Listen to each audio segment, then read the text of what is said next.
गडचिरोली जिल्ह्यात अवैध दारू विक्री व वाहतुकीवर पोलिसांनी मोठी कारवाई करत तब्बल 14,87,200 रुपयांचा मुद्देमाल जप्त केला आहे। ही कारवाई अहेरी पोलीस स्टेशन व स्थानिक गुन्हे शाखेच्या पथकाने संयुक्तरित्या 21 मे रोजी आल्लापल्ली येथे केली।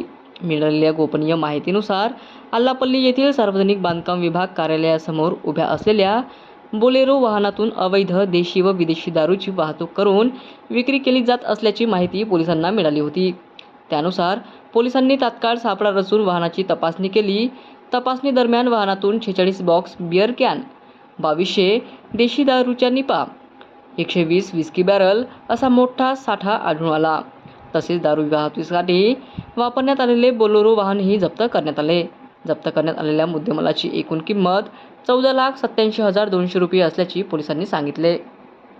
या प्रकरणी अज्ञात आरोपी विरुद्ध गुन्हा दाखल करण्यात आला असून आरोपींचा शोध सुरू आहे। पुढील तपास अहेरी पोलीस स्टेशनचे प्रभारी पोलीस करीत आहेत। ही कारवाई पोलीस अधीक्षक गडचिरोली यांच्या मार्गदर्शनाखाली स्थानिक गुन्हे शाखा व अहेरी पोलिसांच्या पथकाने पार पाडली।